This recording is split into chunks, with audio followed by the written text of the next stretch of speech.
क्या सिर्फ एक छात्र आंदोलन बिहार की राजनीति बदल सकता है?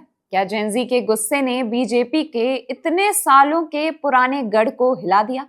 जब युवाओं का गुस्सा सड़कों पर उतरता है तो क्या इसकी गूंज बैलेट बॉक्स तक भी पहुंचती है? क्या पेपर लीक, बेरोजगारी और सिस्टम से नाराज जेनजी ने बिहार के उपचुनाव में ऐसा फैसला सुनाया जिसने राजनीति के समीकरण को ही बदल दिया?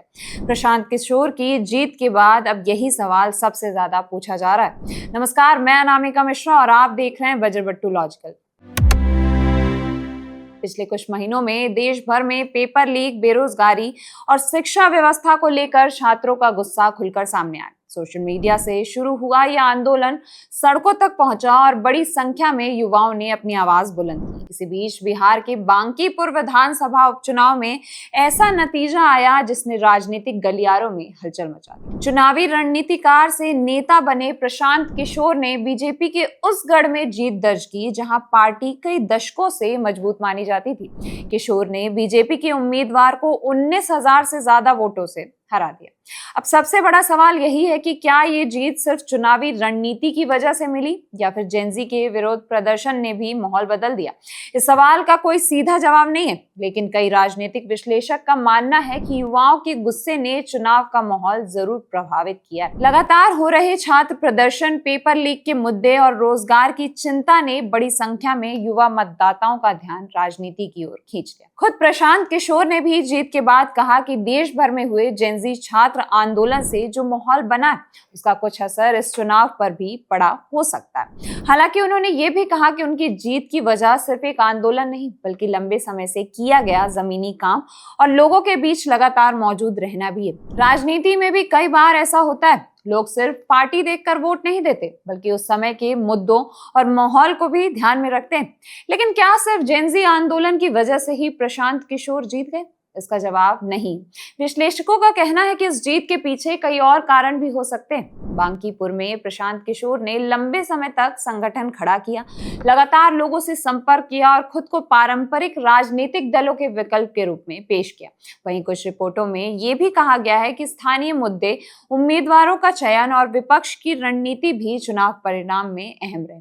इस चुनाव का सबसे बड़ा संदेश शायद यही है कि अब युवा वोटर सिर्फ सोशल मीडिया पर पोस्ट करने तक सीमित नहीं है, वो अपने मुद्दों पर खुलकर बोल रहे हैं और चुनावी राजनीति को भी प्रभावित करने की क्षमता दिखा रहे हैं। यही वजह है कि अब लगभग हर राजनीतिक दल युवाओं, रोजगार, शिक्षा और डिजिटल प्लेटफॉर्म पर अपनी मौजूदगी को पहले से ज्यादा महत्व दे रहा है। पिछले कुछ महीनों में देश भर के लाखों छात्र पेपर लीक, भर्ती परीक्षाओं में देरी और रोजगार के मुद्दे को लेकर लगातार विरोध प्रदर्शन करते रहे। कई युवाओं का कहना था कि वो सिर्फ नौकरी नहीं बल्कि एक निष्पक्ष और भरोसेमंद सिस्टम चाहते हैं। सोशल मीडिया पर भी यही गुस्सा साफ दिखाई दिया। ऐसे माहौल में जब बिहार में उपचुनाव हुए तो कई राजनीतिक विश्लेषकों ने सवाल उठाया कि क्या इस नाराजगी का असर वोटिंग पर भी पड़ा?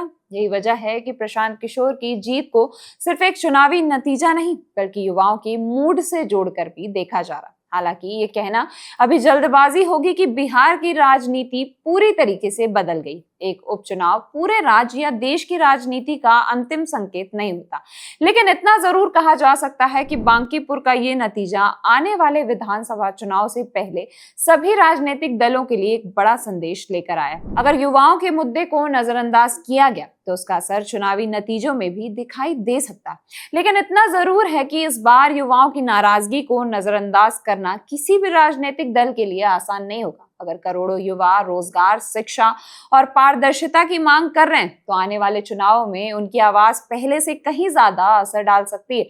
शायद यही वजह है कि अब हर पार्टी की नजर जेनजी पर टिकी हुई है। अब सवाल आपसे, क्या आपको लगता है कि जेनजी का आंदोलन सिर्फ सोशल मीडिया तक सीमित है या अब वो चुनावी राजनीति को भी बदलने लगा? अपनी राय हमें कमेंट में जरूर बताइए और ऐसी ही खबरों के लिए अभी सब्सक्राइब करिए बजरबट्टू दुनिया।